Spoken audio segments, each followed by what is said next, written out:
Good morning बच्चों। तो आज हम करेंगे आपका lecture number 6 of your chapter first, that is matter in our surrounding. बेटा अब तक हम पढ़ चुके थे कि आपका मैटर क्या होता है, उसकी कौन कौन सी प्रॉपर्टी होती है। उसके बाद हमने पढ़ा था कि मैटर आपके किन किन स्टेट्स में डिवाइड होता है। जो मोस्ट कॉमनली हमने पढ़ी थी सॉलिड, लिक्विड एंड गैस। बात आती है प्लाज्मा और बीईसी की। बेटा उसको हम इतना कॉमनली नहीं पढ़ते हैं क्योंकि उस पर अब भी रिसर्च चल रही है। तो हमने उसके बाद पढ़ी थी कि सॉलिड, लिक्विड, गैस की और ज्यादा प्रॉपर्टी पढ़ी थी। डिफ्यूजन पढ़ा था, कंप्रेसिबिलिटी पढ़ी थी, डेंसिटी पढ़ी थी, फ्लूइडिटी पढ़ी थी। तो इतना सब पढ़ने के बाद मैं आपसे एक्सपेक्ट करती हूँ कि आप सबको मैटर के बारे में अच्छी नॉलेज हो गई होगी। मैटर में क्या होता है, पार्टिकल्स की क्या प्रॉपर्टी होती है, किस तरीके से वो पाया जाते हैं, आप सबको ये पता होगा। अब हम आपका स्टार्ट करते हैं आज आपका एक नया topic, that is can matter change it's state. कि क्या मैटर आपका स्टेट को चेंज करता है, कि मैटर किसी भी फॉर्म में है वो दूसरे फॉर्म में कन्वर्ट हो सकता है क्या? क्या सॉलिड लिक्विड में कन्वर्ट हो सकता है? क्या लिक्विड गैस में कन्वर्ट हो सकता है? तो देखो बेटा, आपको पता है कि आइस जो होती है आपका सॉलिड फॉर्म होता है मैटर का। वाटर का सॉलिड फॉर्म क्या होता है? आइस होती है। और ऐसे ही आप आइस को अगर लिक्विड में कन्वर्ट करना चाहो तो क्या करते हो? उसको हीट देते हो, वो मेल्ट होना स्टार्ट हो जाती है और लिक्विड में कन्वर्ट हो जाती है। तो यहाँ से आपको इतना तो समझ में आता है कि हाँ, मैटर कन्वर्टेबल है, मैटर का एक फॉर्म दूसरी फॉर्म में कन्वर्ट हो सकता है। तो अब हम देखते हैं कि क्या सॉलिड लिक्विड में तो कन्वर्ट होता ही है, पर क्या लिक्विड भी गैस में कन्वर्ट हो सकता है, या गैस और किसी स्टेट फॉर्म ऑफ स्टेट में कन्वर्ट हो सकता है। तो let's come to the topic. तो देखो, जैसे आपको पता है कि सॉलिड जो है लिक्विड में कन्वर्ट होता है जब आप उसको क्या देते हो? हीट देते हो। ये जो साइन है ये डिनोट कर रहे हैं आपके हीट को। हीट का सिंबल है बेटा ये। तो सॉलिड फॉर एग्जांपल हमने क्या ली थी? आइस क्यूब ली थी। अगर हमें उसे लिक्विड में कन्वर्ट करना है तो आप क्या करते हो? क्या तो उसको फ्रिज से निकाल के बाहर रख देते हो, या फिर आप उसको हीट देते हो ताकि वो मेल्ट होके लिक्विड में कन्वर्ट हो सके। तो यहाँ बात हो गई, सॉलिड को जब आप हीट करोगे तो मिलेगा आपको क्या? आपको मिलेगी लिक्विड स्टेट। उसके बाद नेक्स्ट अगर हम बात करें तो नेक्स्ट देखो आपका क्या है कि जब आप लिक्विड को हीट करोगे तो आपको मिलेगा गैस। जब आप लिक्विड फॉर्म को हीट करोगे या टेम्परेचर दोगे, हाई टेम्परेचर दोगे, तो आपको मिलेगा गैस। जैसे फॉर एग्जांपल अगर आपको वाटर एज अ लिक्विड है आपके पास, तो अगर आपको उसे कन्वर्ट करना है गैस में तो आप क्या करते हो? उसको बॉईल करते हो। आप हीट दोगे तो वो बॉईल होने लगता है और कन्वर्ट होता है। आपका जो वाटर है कन्वर्ट होने लगेगा स्टीम में या फिर वाटर वेपर में। और स्टीम, वाटर वेपर आपकी किसकी फॉर्म होती है? गैस की फॉर्म। तो आप कह सकते हो कि जब आप लिक्विड को हीट दोगे तो आपका कन्वर्ट होता है वो किसमें? गैस में। अब ये तो बात हुई आपकी स्ट्रेट इंटर कन्वर्जन। तो क्या आपकी इसकी उल्टी इंटर कन्वर्जन भी पॉसिबल है? जैसे कि अगर आपको गैस को लिक्विड में कन्वर्ट करना हो, क्या ये पॉसिबल है?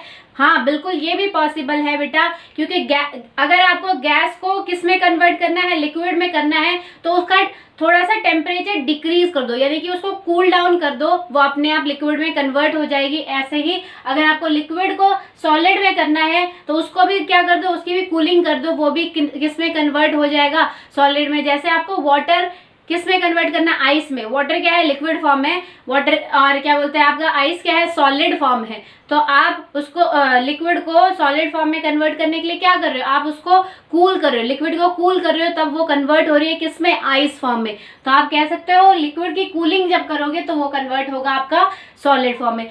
अब हम देखते हैं कि बेटा आप जब हीट दे रहे हो तो हीट से ऐसा क्या हो रहा है, या फिर जब आप कूलिंग कर रहे हो तो कूलिंग से ऐसा क्या हो रहा है कि एक स्टेट दूसरी स्टेट में आपकी इजीली कन्वर्ट हो रही है। तो फॉर एग्जांपल हम यहीं से स्टार्ट करते हैं सॉलिड से।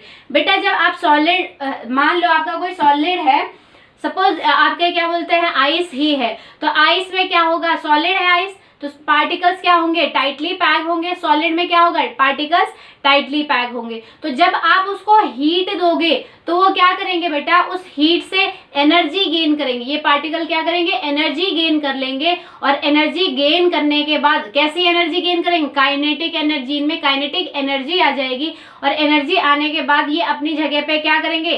क्योंकि सॉलिड है तो फोर्स ऑफ अट्रैक्शन पार्टिकल के बीच में ज्यादा होगा, तो क्या करेंगे? आपके वाइब्रेट करने लगेंगे अपनी ही जगह पे। उसके बाद जब आप और थोड़ी हीट दोगे तो क्या होगा? इनमें इनमें जो फोर्स ऑफ अट्रैक्शन था वो वीक होता जाएगा। क्यों? क्योंकि इसमें वाइब्रेशन फास्टली होने लगेगी। तो यानी कि ये वाइब्रेट करते करते जब फोर्स ऑफ अट्रैक्शन क्या होने लगा, कम होने लगा या वीक होने लगा, तो ये दूर होके फास्टली मूव करेंगे। अब ये इजिली मूव कर सकते हैं हर डायरेक्शन में। यानी कि आप कह सकते हो इस स्टेज पे आपका जो सॉलिड पार्टिकल्स थे वो कन्वर्ट हो गए हैं लिक्विड पार्टिकल में बाय गिविंग हीट, या फिर आप बाय इंक्रीजिंग द टेम्परेचर। अब बात करते हैं कि लिक्विड को जब आपको गैस में कन्वर्ट करना हो तो हीट में ऐसा क्या होता है कि आपका लिक्विड फॉर्म गैस में कन्वर्ट हो जाता है। तो बेटा मान लो आपके ये क्या है, गैस के पार्टिकल है, इनमें जो फोर्स ऑफ अट्रैक्शन है वो थोड़ा सा कम होता है, lower than that of solid. ठीक है, तो इनमें फोर्स ऑफ अट्रैक्शन कम है, तो जैसे आप हीट दोगे तो ये पार्टिकल्स भी एनर्जी गेन करेंगे वहां से, और क्या करेंगे, जोर जोर से क्या करेंगे, वाइब्रेट करना स्टार्ट करेंगे, इधर उधर मूव करने लगेंगे। तो जैसे ही ये क्या कर रहे हैं, फास्ट वाइब्रेशन, आप और टेम्परेचर दे रहे हो तो फास्ट वाइब्रेशन कर रहे हैं, तो इनमें जो फोर्स ऑफ अट्रैक्शन था वो स्ट्रेचिंग, ये पार्टिकल ऊपर नीचे जा रहे तो स्ट्रेचिंग हो रही है, फोर्स ऑफ अट्रैक्शन क्या हो गया, स्ट्रेचिंग के कारण डिक्रीज हो जाएगा। तो जब फोर्स ऑफ अट्रैक्शन डिक्रीज हो जाएगा तो पार्टिकल और ज्यादा दूर हो जाएंगे, वाइब्रेट करते करते कहीं कहीं ऐसे घूमने लगेंगे। यानी कि अब एक ऐसी स्टेज आ जाएगी लिक्विड में जब आपके लिक्विड जो है कन्वर्ट हो चुके होंगे किसमें, गैस पार्टिकल में। तो आप कह सकते हो कि लिक्विड पार्टिकल्स को जब आप हीट करते हो तो वो कन्वर्ट करते हैं गैस में। ठीक है, अब अगर रिवर्स देखें हम तो गैस पार्टिकल क्या करते हैं बेटा, ये आपके गैस पार्टिकल है, फ्रीली मूव कर रहे हैं, हर डायरेक्शन में फ्रीली मूव कर रहे हैं। तो जब आप क्या बोलते हैं, इनको क्या कर रहे हो, इनका टेम्परेचर डिक्रीज कर रहे हो, यानी कि जब आप इनको कूल कर रहे हो, कूल में क्या होता है, टेम्परेचर कम देते हो आप, तो जब आप इनका टेम्परेचर डिक्रीज कर रहे हो तो इनमें जो एनर्जी है जिस कारण ये फास्टली मूव कर रहे हैं वो एनर्जी भी क्या हो जाएगी, डिक्रीज हो जाएगी, और ये सुस्त होने लगेंगे। एनर्जी कम हो रही है तो सुस्त होने लगेंगे और क्या होंगे, पास आ जाएंगे। तो पहले पार्टिकल इतने दूर थे पर अब इतने पास आ गए, इसका मतलब आप कह सकते हो कि गैस जो फॉर्म है आपकी कन्वर्ट हो रही है किसमें, लिक्विड फॉर्म में बाय कूलिंग। ठीक है, अब बात करते हैं लिक्विड के पार्टिकल्स इतने दूर है तो आप जब कूल करोगे तो ये अपनी एनर्जी और लूज करेंगे, अपनी एनर्जी और लूज करने के बाद ये और सुस्त हो जाएंगे, एक दूसरे के पास आएंगे और बिल्कुल ऐसे एक दूसरे से इकट्ठे ग्रुप में प्रेजेंट हो जाएंगे। तो आप कह सकते हो कि ये पार्टिकल अब क्या है, सॉलिड के पार्टिकल जैसे हो गए। इसका मतलब लिक्विड जो है कूलिंग पे कन्वर्ट होता है सॉलिड में। तो बेटा यहाँ कुछ ऐसा रॉकेट साइंस नहीं है जो आपको याद करने की जरूरत है, जैसे सॉलिड जो है आपका कन्वर्ट हो रहा है लिक्विड में, या लिक्विड आपका गैस में कन्वर्ट हो रहा है, यहाँ ऐसा कुछ भी नहीं है। सिर्फ जब आपको सॉलिड लिक्विड में या लिक्विड गैस में कन्वर्ट करना हो तो सिर्फ आपको क्या देनी होती है, हीट देनी होती है। उस हीट से आपके जो पार्टिकल है, मैटर के पार्टिकल एनर्जी गेन करते हैं, एनर्जी गेन करने के बाद वो फ्री मोशन में मूव करने लग जाते हैं और एक फॉर्म से दूसरी फॉर्म में इजिली कन्वर्ट हो जाते हैं बाय वीकनिंग ऑफ या फिर due to weakening of intermolecular force of attraction. ठीक है, कि उनके बीच में intermolecular force of attraction weak हो जाता है, इसलिए वो इजीली मूव करने लग जाते हैं। अब बात करते हैं कूलिंग की। कूलिंग में भी बेटा ऐसा कुछ नहीं होता। कूलिंग में क्या होता है कि आप जब टेम्परेचर डिक्रीज करते हो, टेम्परेचर जब कम करते हो यानी कि कूलिंग करते हो, तो पार्टिकल्स में जो एनर्जी है वो भी कम हो जाती है और पार्टिकल्स सुस्त होकर एक दूसरे के पास आने लगते हैं, और जब क्या बोलते हैं फिर आपके कन्वर्ट होते हैं गैस से लिक्विड में, और आप जब और ज्यादा कूलिंग करते हो वो और ज्यादा पास हो जाते हैं और कन्वर्ट हो जाते हैं किसमें, सॉलिड में। तो अब तक हमने पढ़ा कि इंटर कन्वर्जन आपका कैसे होता है और क्यों होता है। अब हम पढ़ेंगे कि सॉलिड जब आपका लिक्विड में कन्वर्ट हो रहा है, या लिक्विड आपका गैस में कन्वर्ट हो रहा है, या फिर गैस आपका सॉलिड या सॉलिड आपका गैस में हो रहा है, तो वो उन प्रोसेस का नाम क्या है। ठीक है बेटा, तो देखो सबसे पहले आपका क्या है, सबसे पहले आपका क्या है, सॉलिड। सॉलिड जब लिक्विड में कन्वर्ट हो रहा है, यानी कि सॉलिड फॉर एग्जांपल आपने आइस ली, आइस क्या है, लिक्विड में कन्वर्ट हो रही है। तो कैसे होती है, जब आइस मेल्ट होना स्टार्ट होती है, आप आइस को हीट दे रहे हो, वो मेल्ट होना स्टार्ट हो रही है, तो वो किस में कन्वर्ट हो रही है, लिक्विड में। तो आप इस प्रोसेस को कह सकते हो मेल्टिंग या फिर फ्यूजन। ठीक है बेटा, ऐसे ही अगर हम आगे देखें, लिक्विड जो है आपका गैस में कन्वर्ट हो रहा है। जैसे आप लिक्विड को बॉईल कर रहे हो, तो बॉईल करने से क्या हो गया, लिक्विड पार्टिकल्स वेपर फॉर्म में कन्वर्ट हो रहे हैं या स्टीम फॉर्म में कन्वर्ट हो रहे हैं। और स्टीम और वेपर फॉर्म किसकी होती है, गैस को ही आप स्टीम और वेपर बोलते हो। ठीक है, तो यानी कि आपने क्या किया, लिक्विड को जब बॉईल किया तो गैस में कन्वर्ट हुआ, यानी कि आप कह सकते हो इस प्रोसेस को boiling, conversion of liquid into gas is known as boiling. या फिर आप इसको वेपराइजेशन भी कह सकते हो, क्योंकि जब आप लिक्विड को बॉईल करते हो तो वेपर्स फॉर्म होते हैं, तो इस प्रोसेस को आप वेपराइजेशन भी कह सकते हो। अब बात करते हैं बेटा उल्टे प्रोसेस, रिवर्स प्रोसेस की, कि जब आपका गैस किस में कन्वर्ट हो रहा है, लिक्विड में कन्वर्ट हो रहा हो तो क्या होता है। देखो बेटा आपका क्या है, मान लो आपने देखा होगा कि आपकी मम्मा जब पानी गर्म करती है, भगोने में पानी गर्म करती है तो पानी बॉयल होता रहता है, उससे क्या हो रही है, आपकी स्टीम निकलती रहती है। तो मान लो ये आपका भगोना है, इसमें पानी बॉयल हो रहा है, आपने क्या किया, उसके ऊपर एक प्लेट लाके रख दी, ठीक है। अब इस प्लेट का जो टेम्परेचर होगा वो कम होगा, यानी कि ये थोड़ी ठंडी होगी एज कम्पेयर टू भगोना। जब आपका भगोना था वो तो गर्म होगा, पर ये ठंडी होगी। तो जैसे ही आपके गरम गरम भाप के जो पार्टिकल है, गैस के जो पानी जो है भाप में निकल रही है, यानी कि गैस फॉर्म में जो निकल रही है, वो पार्टिकल जैसे ही ठंडे सरफेस, प्लेट के ठंडे सरफेस से टकराएंगे, वो क्या हो जाएंगे, कंडेंस हो जाएंगे, मतलब खुद भी ठंडे हो जाएंगे और कन्वर्ट हो जाएंगे किसमें, लिक्विड में। तो जब भी आप गैस को कूलिंग करते हो, जैसे गैस को जब ठंडा करते हो तो क्या होता है, लिक्विड में, तो ऐसे ही जब गैस के पार्टिकल उस ठंडी प्लेट से टकराएंगे तो वहां हो जाएगी कूलिंग ऑफ स्टीम, या फिर आप कह सकते हो कूलिंग ऑफ वेपर्स, और वो वेपर्स कूल होके वाटर ड्रॉपलेट के फॉर्म में आपकी प्लेट के नीचे ऐसे प्रेजेंट होंगे। आपने देखा भी होगा कि जब आपका कोई ढक्कन उठाते हो आप पतीले से तो क्या होता है, वाटर ड्रॉपलेट्स होती है। तो आप कह सकते हो कि जब गैस किस में कन्वर्ट होता है, लिक्विड में, तो वो किस प्रोसेस से होता है, कंडेंसेशन प्रोसेस से। अब बेटा बात आती है जब लिक्विड आपका सॉलिड में कन्वर्ट होता है, आपने लिक्विड वाटर आपने लिक्विड लिया, ठीक है, आपको वाटर को कन्वर्ट करना है सॉलिड में, तो आप क्या करते हो, आपको मान लो पानी को कन्वर्ट करना है बर्फ में, बर्फ क्या है, सॉलिड है, तो पानी को अगर आइस में आपको कन्वर्ट करना है तो आप क्या करते हो, उसको फ्रिज में रख देते हो, उसकी कूलिंग करते हो। तो इस प्रोसेस को आप कहते हो फ्रीजिंग। क्या कहते हो बेटा, फ्रीजिंग। ये तो बात हो गई आपके इंटर कन्वर्जन की। अब बात करते हैं कि एक ऐसा कन्वर्जन भी होता है जिसमें क्या होता है, सॉलिड डायरेक्टली गैस में कन्वर्ट होता है। सॉलिड डायरेक्टली किस में कन्वर्ट होता है, गैस में कन्वर्ट होता है। उस प्रोसेस को आप कहते हो सब्लिमेशन। फॉर एग्जाम्पल, मैं अगर इसका एग्जाम्पल दूं तो बेटा आपने देखा होगा कि आपकी मम्मा क्या करती है, नेफ्थलीन बॉल जो होती है वो विंटर क्लोथ में रख देती है। जब विंटर क्लोथ को कहीं स्टोर करना हो, जब विंटर चले जाते हैं तो आप विंटर क्लोथ रख देते हो बॉक्स वगैरह में, तो आपकी मम्मा उन कपड़ों में क्या डाल देती है, नेफ्थलीन बॉल।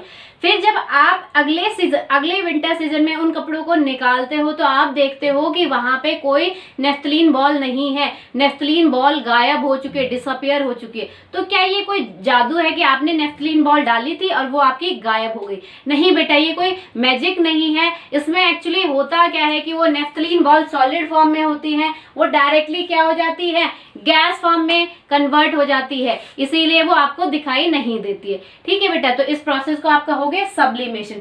और अगर अच्छा एग्जांपल मैं बताऊं आपको, आपने कपूर की गोलियां जलाई होंगी, कपूर की जो टिकिया होती है, आप पूजा करते हो तो कपूर की टिकिया जलाते हो, तो उसमें क्या होता है, जैसे ही आप कपूर की टिकिया पे आग लगाते हो वो कन्वर्ट हो जाता है किसमें, डायरेक्ट गैस फॉर्म में कन्वर्ट हो जाता है।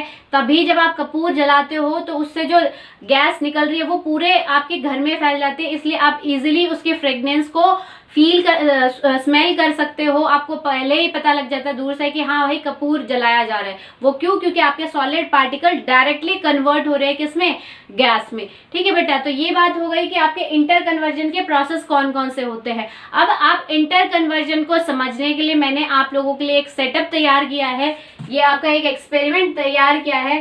देखो बेटा इसमें क्या क्या है, आपने एक बीकर लिया है, मैंने एक बीकर लिया है, और बीकर में क्या कर दी, आइस पुट कर दी है, ठीक है। और उस आइस पुट करके और उसमें क्या किया, ये आपका एक स्टैंड है, उस स्टैंड में हमने फिट कर दिया थर्मामीटर, और थर्मामीटर का जो नीचे का बल्ब होता है वो बल्ब मैंने आइस में डिप कर दिया है, ठीक है, ताकि मैं टाइम टाइम पे उसका टेम्परेचर नापती रहूं।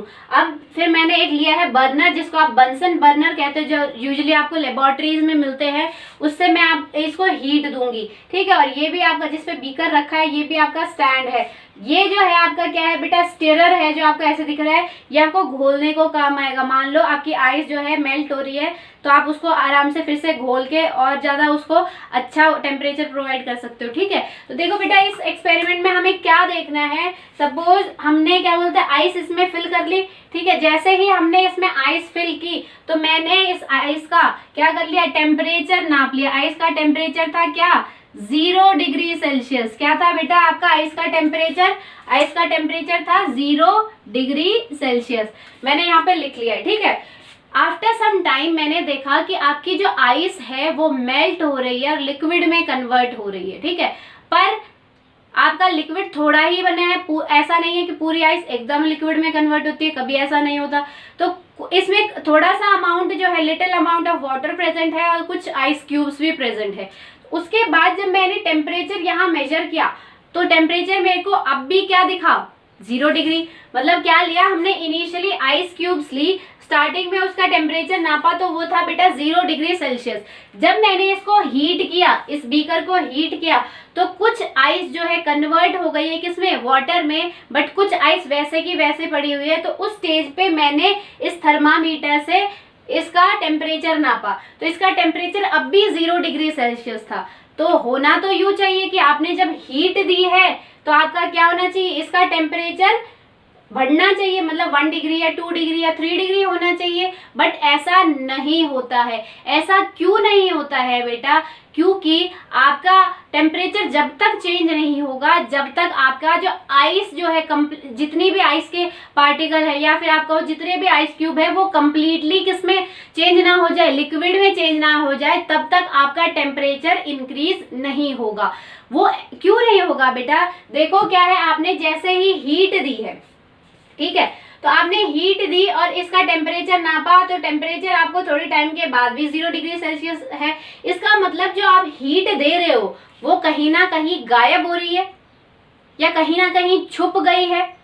तो वो छुपी हुई जो हीट है या गायब हुई जो हीट है, या वो कहाँ यूज हो रही है, आपको वो देखना है। तो बेटा वो जो आपकी जो आप हीट दे रहे हो फिर भी आपका टेम्परेचर राइज नहीं हो रहा है, इसका मतलब वो जो हीट कहीं ना कहीं यूज हो रही है आपकी, ठीक है। वो कहाँ यूज हो रही है, वो यूज हो रही है उन आइस के पार्टिकल्स के फोर्स ऑफ अट्रैक्शन को तोड़ने में, जो कि अब भी आइस के फॉर्म में है।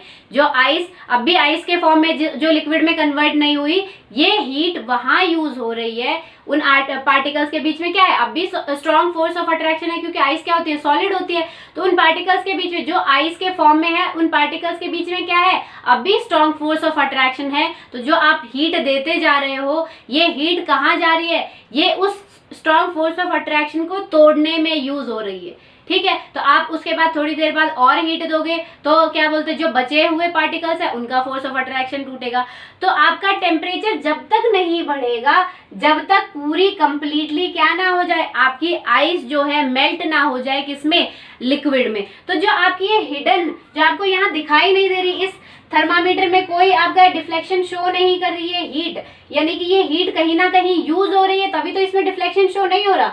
वो यूज कहाँ हो रही है, इन पार्टिकल्स के, जो बाकी जो आइस है जो लिक्विड में अब तक कन्वर्ट नहीं हुई, उन पार्टिकल्स के बीच में जो फोर्स ऑफ अट्रैक्शन है उसको ब्रेक करने में यूज हो रही है। तो ये जो छुपी हुई हीट है जो आपको दिखाई नहीं दे रही, या फिर आप कह सकते हो जो आपका डिफ्लेक्शन शो नहीं कर रही थर्मामीटर में, उस हीट को आप कहते हो हिडन हीट ऑफ फ्यूजन। क्या कहते हो, hidden heat of fusion. Fusion क्या होता है, मेल्टिंग को ही आप फ्यूजन कहते हो, ठीक है। तो हिडन हीट ऑफ फ्यूजन कह सकते हो, या फिर आप कह सकते हो उस हीट को जो आपकी वो यूज हो रही है ना बॉन्ड तोड़ने में, या फिर जो फोर्स ऑफ अट्रैक्शन को तोड़ने में जो हीट, जो एक्स्ट्रा हीट यूज हो रही है जो आपको दिखाई नहीं दे रही इसमें, वो उस हीट को आप लेटेंट हीट ऑफ फ्यूजन भी कह सकते हो। क्या कह सकते हो बेटा, लेटेंट हीट ऑफ फ्यूजन। तो हम डेफिनेशन देखते हैं, लेटेंट हीट ऑफ फ्यूजन आपकी क्या है, the amount of heat required. Latent heat of fusion आपकी वो हीट है जो कि आपकी रिक्वायर होती है क्या करने के लिए, टू चेंज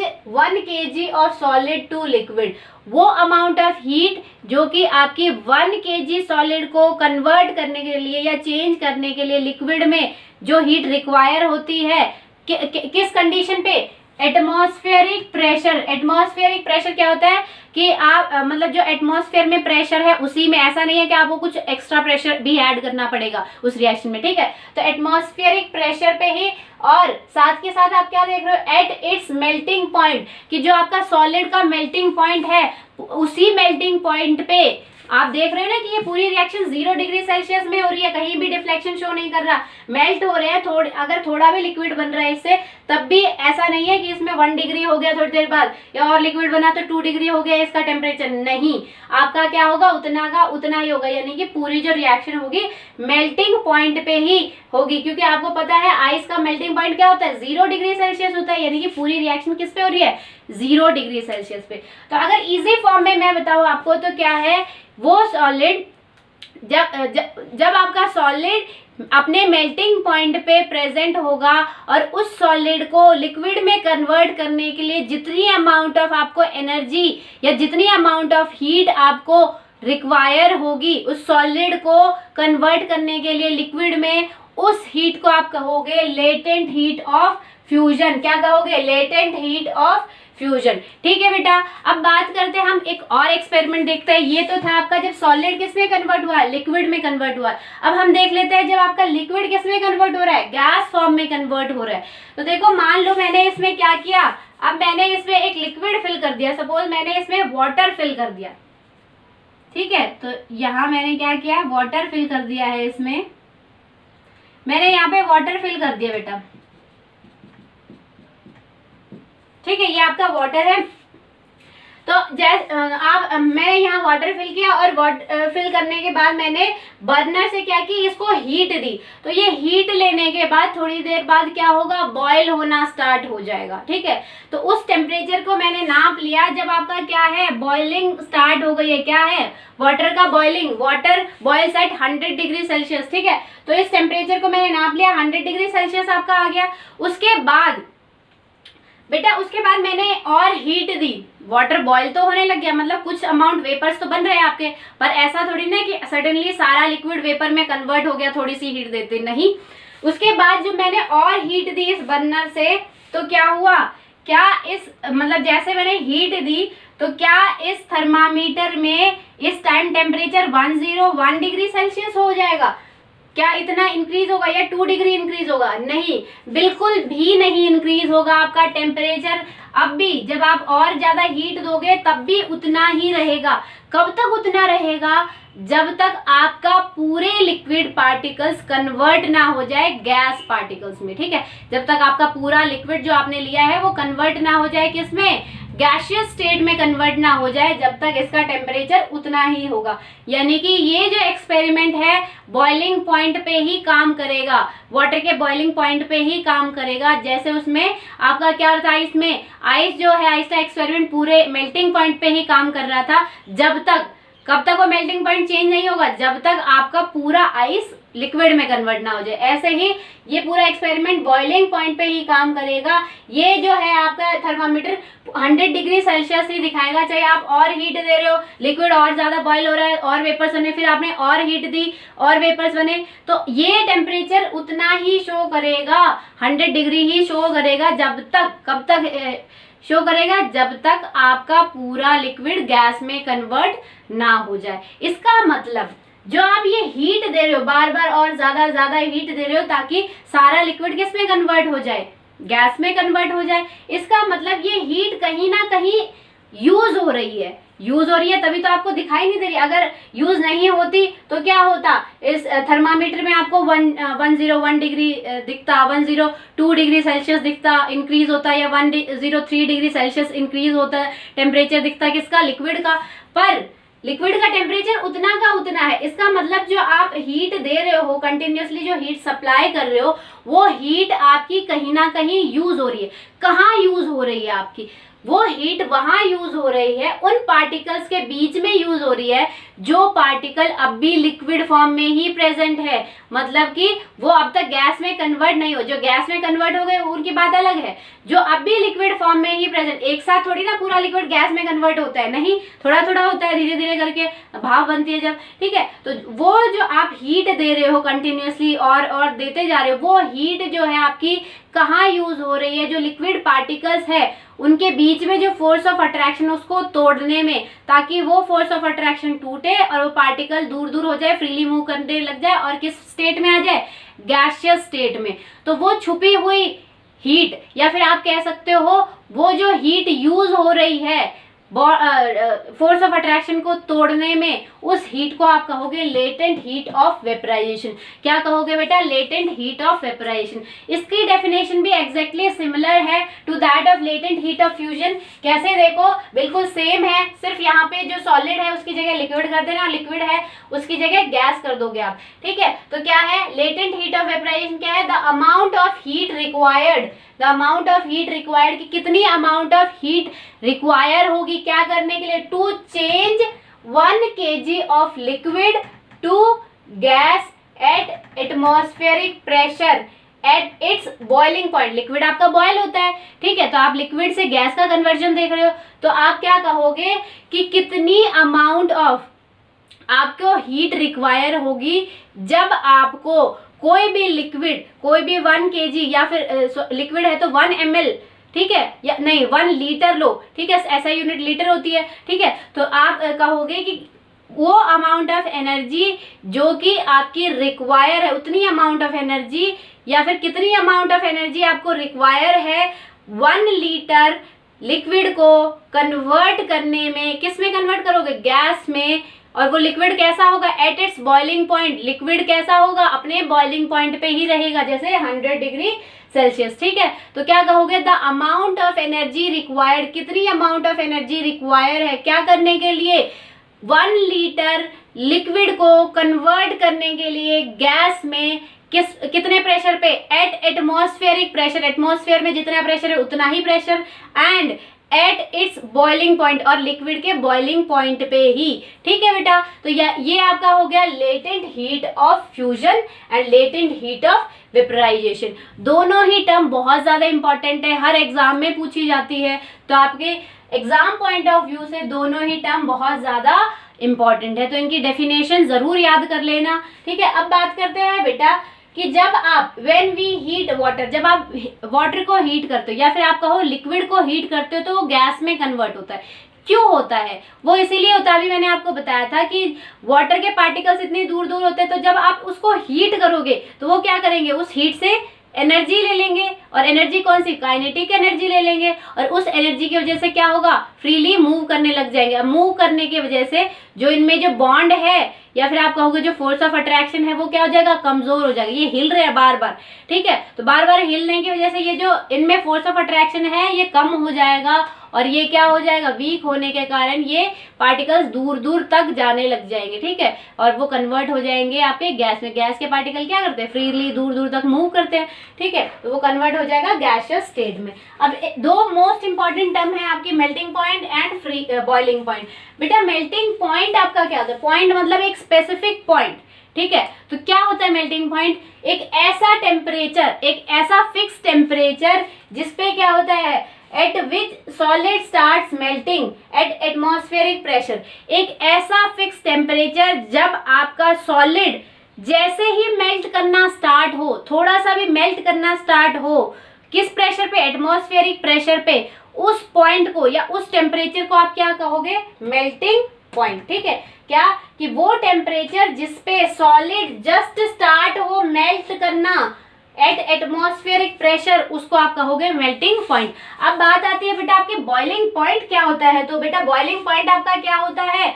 आपका बॉइलिंग पॉइंट देखो, वो पॉइंट या फिर आप कह सकते हो वो टेम्परेचर जब क्या हो? वो टेम्परेचर जब क्या हो? एट विच लिक्विड स्टार्ट बॉइलिंग। वो टेम्परेचर जब आपका लिक्विड जस्ट बॉयल होना शुरू हो, उस स्पेसिफिक टेम्परेचर को या उस टेम्परेचर वाले पॉइंट को आप क्या कहोगे? बॉइलिंग पॉइंट, ठीक है बेटा। आई होप आज का कंसेप्ट आपको समझ में आया होगा। That's all for today. Okay, thank you.